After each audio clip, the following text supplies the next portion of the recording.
So hey everyone, this is Safdar Ali and welcome back to my channel. So today we will learn about the SEO, that is Search Engine Optimization. So आज हम लोग search engine optimisation के बारे में पढ़ेंगे. सो HTML के इस tutorial में आज हम लोग SEO के बारे में पढ़ेंगे जो सर्च इंजन ऑप्टिमाइजेशन होता है. So we will focus only on HTML standpoint of SEO. So हम लोग एस्टीमेट एस्पेक्ट से देखेंगे कि एसईओ कैसे काम करता है, कि हम लोग उसका बेसिक्स के बारे में जानेंगे, ऑप्टिमाइजेशन किस तरह से होता है, जो कंटेंट ऑप्टिमाइजेशन होता है. तो इस वीडियो के थ्रू जो हम लोग जानेंगे कि एसईओ काम कैसे करता है. एसटीएम अगर आप एक अच्छा कंटेंट लिखते हैं और आप चाहते हैं कि उसे आप टॉप पे रैंक कराना है अपने वेबसाइट को, जो आप जब कोई भी यूज़र जो है ना उसे अगर टाइप करता है आपका आपका वेबसाइट का नाम या उसके रिलेटेड कीवर्ड्स अगर कोई टाइप करता है तो आप चाहते हो उसे टॉप पे शो होना गूगल पे या किसी भी क्रोम एक्सटेंशन पे. तो आप जो है सर्च इंजन ऑप्टिमाइजेशन का हेल्प से जो है अपने वेबसाइट को आप ऊपर ला सकते हैं. फिर चलते हैं, एक बार हम चेक करते हैं क्रोम एक्सटेंशन पे. सो लेट्स सपोज हम लिखते हैं कि Bill Gates website, Bill Gates Bill Gates blogs लिख देते हैं. तो आप देख पा रहे हैं जैसे कि देखिए ये वेबसाइट जो ऊपर आ रहा है. सो मैं बोलना चाहूँगा कि जब अगर कोई वेबसाइट को आप रैंक करना चाहते हैं, अपने वेबसाइट को आप, तो आपको जो है ना तो तब एसईओ जो है ना मैटर करता है कि अगर आप कुछ अच्छा वेबसाइट बना रहे हैं और अगर आप उसमें ढंग का कीवर्ड लिखते हैं तो उससे क्या होता है कि जो वेबसाइट है वो आपका, वो जो जब कोई भी यूज़र सर्च करता है कोई भी, तो वो क्या है ना वो टॉप पे आएगा. तो उस जैसा अब ये यूट्यूब है, यूट्यूब में आप क्या तरह का कंटेंट डाल रहे हैं, आप उसमें क्या कीवर्ड्स यूज़ कर रहे हैं, मतलब किस तरह का टाइटल डाल रहे हैं, वो सब मैटर करता है, जिसके वजह से जो है वो आपका जो वेबसाइट है वो टॉप पे आता है सर्च इंजन ऑप्टिमाइजेशन में. तो ये वो हेल्प करता है आपका.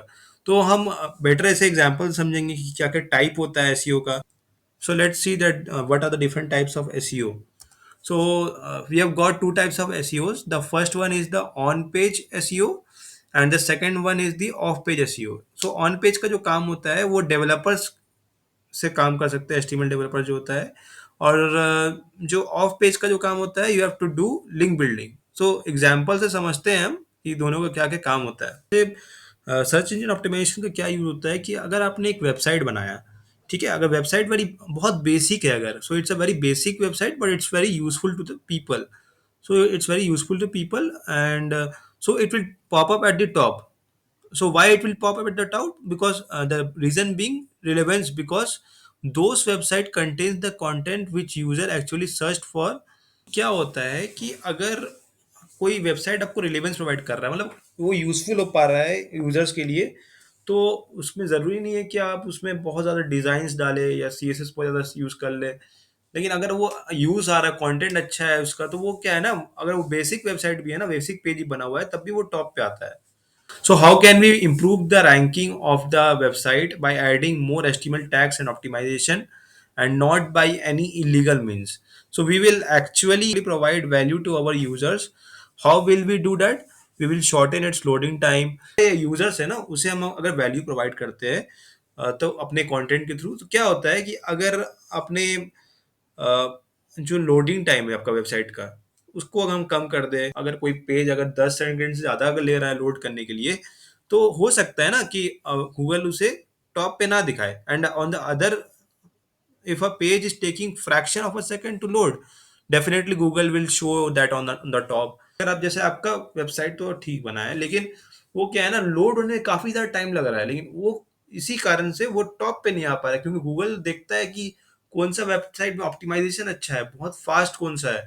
अगर उसी जगह में कोई और वेबसाइट है उसमें कंटेंट शायद आपके मुकाबले उतना अच्छा ना हो, लेकिन वो लोडिंग टाइम जो है वो उतना नहीं ले रहा है, वो फ्रैक्शन ऑफ सेकंड में लोड हो जा रहा है और वो यूज़र के लिए हेल्पफुल भी है, तो वो उसे वो टॉप पे करेगा वो. तो ये इस तरह से एल्गोरिथम जो होता है गूगल का भी काम करता है हर एक क्रोम एक्सटेंशन का. तो क्योंकि वो चाहेगा कि जो यूज़र्स है वो ज़्यादा देर तक उसके वेबसाइट पे टिके, क्रोम एक्सटेंशन पे टिके, तो वो ये एक तरह का जो है वो यूज़ करता है.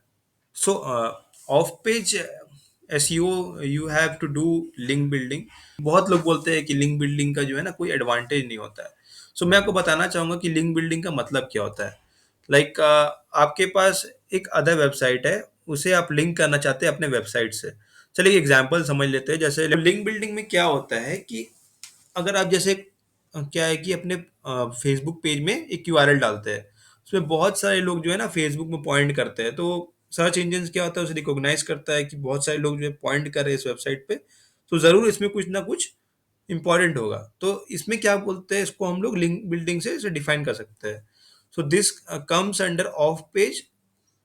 सो अगर हम बात करते हैं ऑन पेज में क्या होता है, it can be done by the HTML developers, जैसे मैंने पहले ही बताया था। And in on page SEO you can do SEO through HTML. आप एसईओ जो है ना इसे एचटीएमएल के थ्रू कर सकते हैं। So HTML developer can implement SEO using So HTML developer can implement SEO using the following techniques. So the first one will be to set the title very nice to the and into the point. सो पहला technique हमारा रहेगा कि हम लोग title set करेंगे जो कि बहुत ही अच्छा हो और एकदम टू द पॉइंट हो। एंड सेकेंड पॉइंट हमारा रहेगा to add a meta description. So so meta description tag जो है ना हम उसको ऐड कर सकते हैं। And why should we have to add a nice title. सो हमको अच्छा टाइटल क्यों ऐड करना है, because title is the main thing which is shown in the search. तो टाइटल जो होता है ना मेन चीज होता है, जब आप कुछ चीज सर्च करते हैं तो टाइटल ही जो होता है वो मेन चीज होता है, शो होता है। So if you come across a good title, so there is a high chance that you will click on that. अगर कोई यूजर है, सपोज कोई यूजर है, अगर देखता है कि इसका टाइटल अच्छा है, ऑन द पॉइंट है और बहुत ही अच्छा है, तो वो उसे बहुत प्रोबेबिलिटी होता है कि वो उसी क्लिक करेगा। सपोज मैं यहाँ पे फायर लिखता हूँ, ठीक है। तो जैसे कि फायर पे, जैसे ये एक ब्लॉग ओपन हो गया। चलिए ये तो देखिए कितना टाइम कम लिया, फिर भी फ्रैक्शन ऑफ सेकंड में ये लोड हो गया। कोई कोई वेबसाइट क्या होता है कि बहुत ज़्यादा टाइम लेता है उसे लोड होने में, तो वो क्या होता है कि उससे बहुत ज़्यादा जो है ना उसमें ट्रैफिक जो लूज होने का चांस होता है, क्योंकि वो बहुत ज़्यादा टाइम ले रहा है, जिसमें जो यूज़र इंटरेक्शन होता है वो ख़राब होता है। सो आई होप आपको ये समझ में आएगा। और टाइटल भी बहुत ही इंपॉर्टेंट होता है, जो टाइटल ऐड करते हैं, जैसे कि ये टाइटल है, जो अगर आप ऐड कर रहे हैं तो ये बहुत मैटर करेगा कि आप किस कंटेंट पे आप लिख रहे हैं। और वो देखते हैं मेटा टैग कैसे ऐड करते हैं। तो चलते हैं हमारे टेक्स्ट एडिटर पे, जो वीएस कोड है। Let's create one more folder over here. यहाँ पर चैप्टर 5 लिख देते हैं। यहाँ ओपन करते हैं CMD और यहाँ कोड डॉट लिख देते हैं।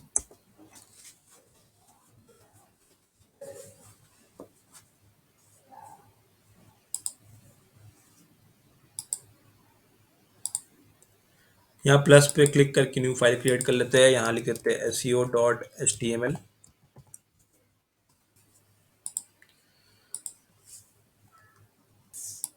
सो एज यूजुअल मैं अपना जो है बॉयलर प्लेट इंपोर्ट कर लेता हूँ। यहाँ पर सिर्फ एक्सक्लेमेशन मार्क डालता हूँ और एमेट एब्रिविएशन आ जाएगा। देखिए ये आ गया है। टाइटल डाल देता हूँ SEO, SEO लिख देता हूँ खाली। कंट्रोल सेव करता हूँ। सो लेट सपोज मैं एक हेडर बना लेता हूँ। हेडर बन गया है, उसके बाद इसमें एक नैव बार बना देता हूँ। नैव नैव टैग ऐड कर देता हूँ। नैव टैग ऐड हो गया। फिर एक UL अनऑर्डर्ड लिस्ट, इंटर, एक अनऑर्डर्ड लिस्ट बन गया है। और एक LI बना देता हूँ। LI में मैं होम डाल देता हूँ। इस तरह का 3-4 और बना लेता हूँ। 3 बना लेता हूँ, ठीक रहेगा। मैं इसे ऑल्ट शिफ्ट और डाउन एरो करूँगा तो नीचे आ जाएगा वो। चलिए 3 बार आ गया है। और एक बार अबाउट लिख देता हूँ यहाँ पर मैं। अबाउट, यहाँ पे मैं कॉन्टैक्ट अस लिख देता हूँ।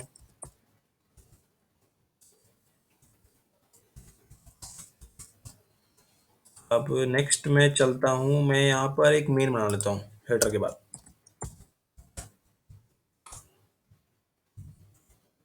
मेन बन गया। इसके नीचे एक सेक्शन, सेक्शन के अंदर एक डिप बना लेता हूँ। यहाँ पे एक पैरा बना के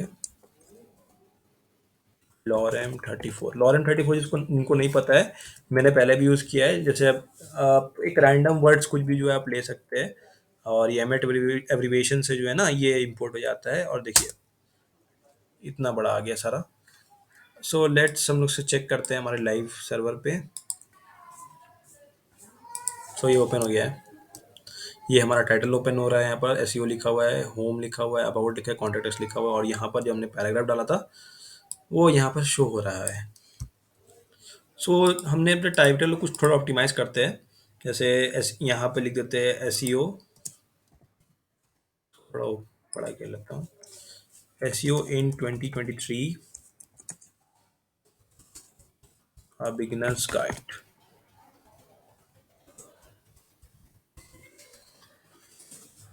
तो आई होप ये टाइटल थोड़ा सही रहेगा, क्योंकि टाइटल जो है ना, जैसे मैंने पहले ही बताया था, वो बहुत कुछ डिफाइन करता है।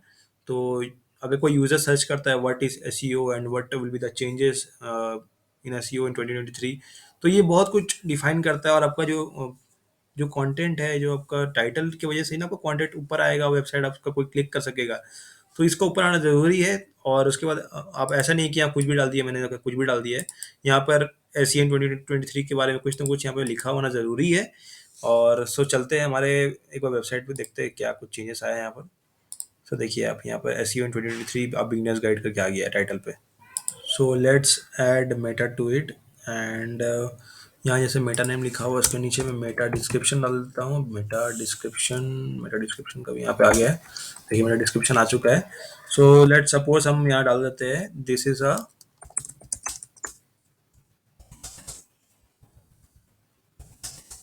वेरी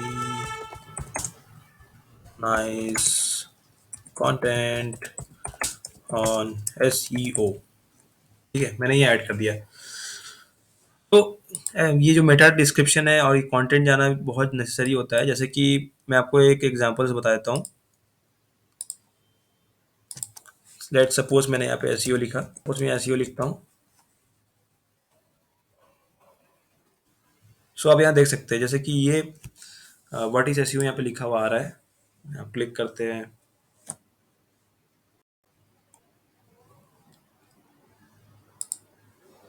सो ये जो होता है ना, ये मेटा डिस्क्रिप्शन होता है।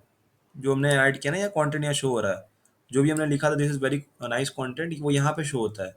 तो कभी कभार वो गूगल पर डिपेंड करता है, कभी कभार वो चीज़ रिमूव कर देते हैं वो एज पर यूज। सो लेकिन कभी कभार जो है वो शो होता है, जैसे कि यहाँ पे शो हो रहा है इस केस पे। तो इन्होंने भी जरूर जो है मेटा डिस्क्रिप्शन ऐड किया होगा। सो लेट्स सब इसको हम चेक करते हैं एक बार, इंस्पेक्ट करते हैं।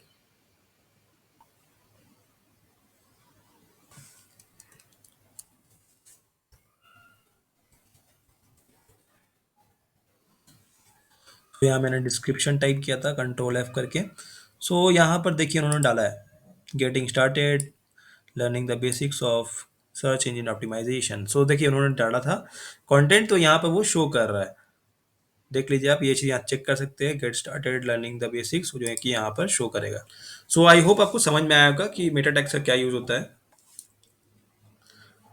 सो to set a nice URL slug. So nice URL slug हम लोग कैसे सेट कर सकते हैं। सो लेट सपोज जैसे ये वेबसाइट है,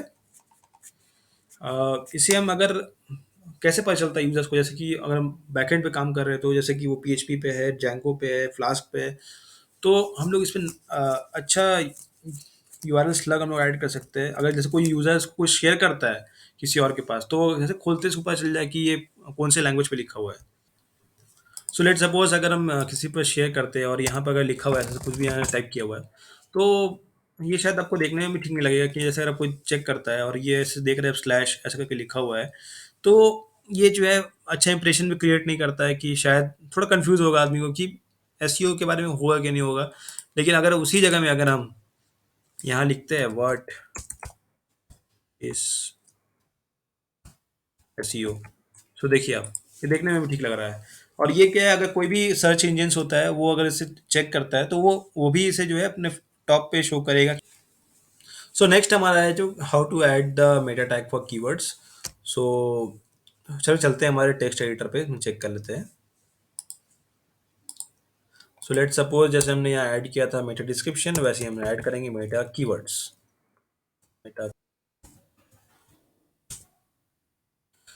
देखिए अभी मेटा कीवर्ड्स यहाँ ऐड हो चुका है।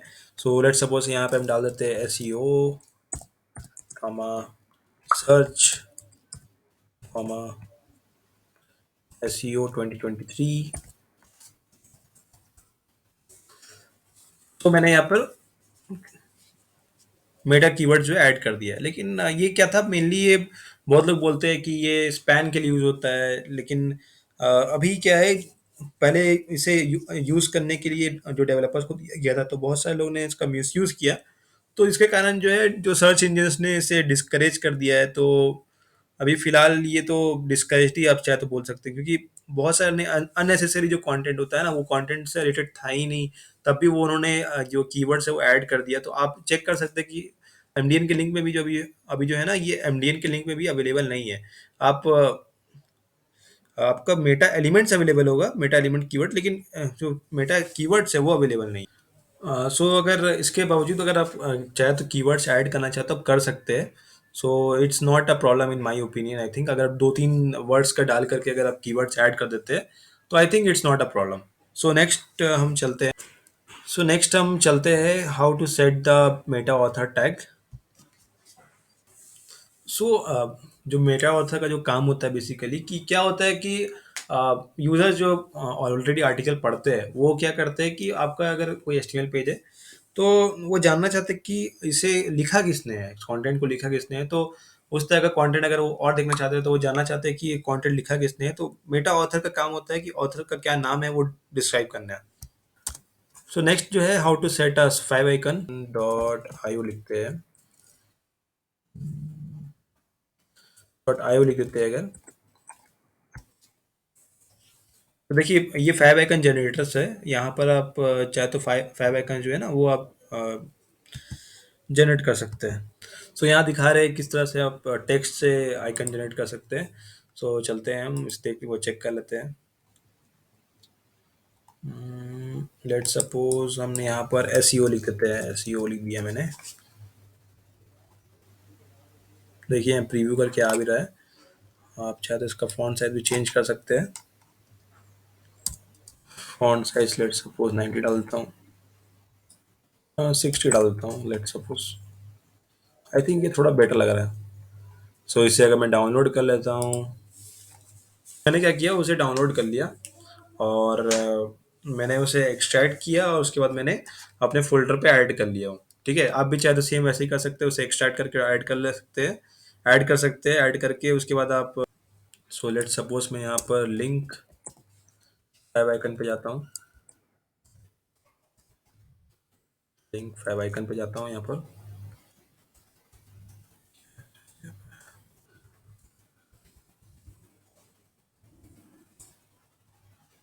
लिंक फाइव आइकन पे जाता हूँ जैसे। ठीक है, यहाँ पर आ गया है। सो यहाँ पर मैं एचरेफ पे जो है लिंक डाल देता हूँ। यहाँ का भी ऐड नाम चेंज करके फाइव कर देता हूँ, कंट्रोल सेव करता हूँ। तो आई होप आपको समझ में आएगा कि फाइव आइकन हम लोग ऐड कैसे करते हैं। जो भी हमने वहाँ से जनरेट किया था वहाँ यहाँ पे शो हो रहा है। और आप चाहे तो यहाँ पर कुछ भी टेक्स्ट लिख सकते हैं, इसको सर्कल कर सकते हैं, जिस तरह भी लिखेंगे आप उस तरह से वो उसे जनरेट करके देगा आपको आइकन्स। इसमें बहुत सारे फीचर्स है, आप यहाँ चाहे तो डाउनलोड कर सकते हैं। नेक्स्ट हम देखते हैं कि how to compress images and other resources. तो अगर कंप्रेस जेपीजी लिख देते हैं यहाँ पर हम, कंप्रेस जेपीजी करके एक आ चुका है यहाँ पर। जैसे कि ये आइकन है, जैसे कि ये इमेज है, तो इसका जो है ना, हम लोग साइज अगर इसका 25 MB है, तो इसे कंप्रेस कर सकते हैं। कंप्रेस करने से क्या होता है कि हम लोग मिनिमम कंप्रेशन कर करके उसका साइज मिनिमम कर करके उसका क्वालिटी मिनिमम कम होगा, ज़्यादा कम भी नहीं हो जाएगा, लेकिन हम लोग उसमें अच्छा आउटपुट ला सकेंगे और उसमें से साइज जो है उसका रिड्यूस हो पाएगा। तो मैं जो लिंक है ना, इसका डिस्क्रिप्शन में डाल दूंगा, फैब आइकन का भी डाल दूंगा और इसका भी डाल दूंगा। आप चाहे तो वहां पर जाके चेक कर सकते हैं। सो नेक्स्ट हमारा जो रहेगा वो remove unused HTML CSS and JS files plus compress them. जो भी अनयूज्ड HTML CSS फाइल, तो एक तरह से आप सब बोल सकते हैं फॉर्मेट करना, उसे सही तरह से फॉर्मेट करना, और उसका अगर कुछ अननेसेसरी एक्स्ट्रा कुछ लिखा हुआ है उसको रिमूव करना, उसे कंप्रेस करना। तो उसके लिए हमारा एक वेबसाइट हो सकता है minify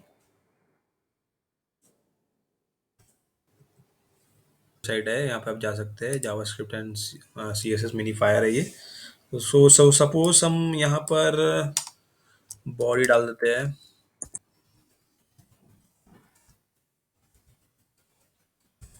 background red,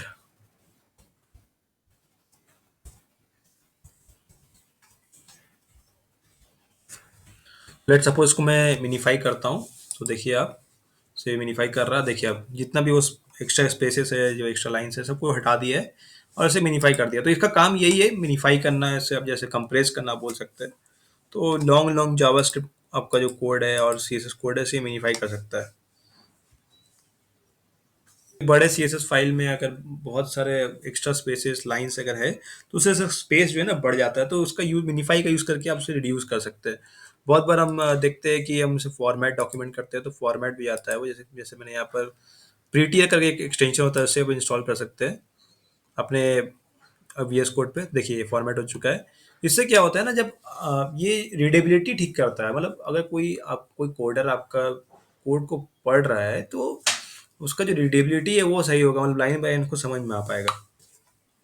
so I hope आपको ये समझ में आया होगा, remove unused HTML CSS JavaScript and compress them, how to compress them, ये आपको समझ में आया होगा। सो नेक्स्ट चलते हैं, add alt text to images. So ये मैंने ऑलरेडी पहले बता चुका हूँ मैं। अगर बाई चांस आपको कोई इमेज अगर जैसे है, वो अगर किसी नेटवर्क इशू के कारण कुछ प्रॉब्लम होता है नेटवर्क में, और वो इमेज अगर शो नहीं हो पाता है, तो उसके जगह में ऑल्ट अगर डालते हैं तो ऑल्टरनेटिव टेक्स्ट ऐड हो जाता है। और वहाँ पर कुछ भी लिखते हैं, इमेज करके लिखते हैं आप अगर, तो अगर आपका मेन इमेज अगर नहीं दिख रहा है जेपीजी फाइल, तो आपको जो आपने इमेज लिखा है ना वहाँ पर वो टेक्स्ट, तो वो इमेज आपको वहाँ पे शो करने लग जाएगा, मतलब वो आपका टेक्स्ट जो है वो शो करेगा अगर उसके ऑल्टरनेटिव पे। सो ये चीज़ मैंने पहले ही बताया था, आपने आप मेरे पुराने चैप्टर्स में भी जाकर चेक कर सकते हैं।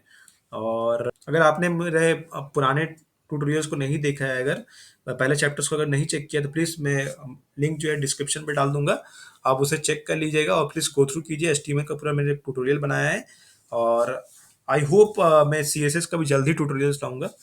सो आज हमने पढ़ा कि हमने ऑल्ट टेक्स्ट कैसे ऐड करना है। सो कि हमने पढ़ा एसईओ का क्या टाइप होता है, और एसईओ का क्या यूज़ होता है एचटीएमएल पॉइंट ऑफ व्यू पे, और कैसे हम अपने वेबसाइट को जो टॉप पे ला सकते हैं, मतलब एज पर search engines. So I hope आपको ये वीडियो से समझ में आया हो कि सर्च इंजन ऑप्टिमाइजेशन एसईओ का क्या काम होता है एचटीएमएल के थ्रू। और इस तरह के वीडियोस के लिए आप मुझे कमेंट कर सकते हैं, और मैं सीएसएस का ट्यूटोरियल कोशिश करूंगा जल्दी अपलोड करने का।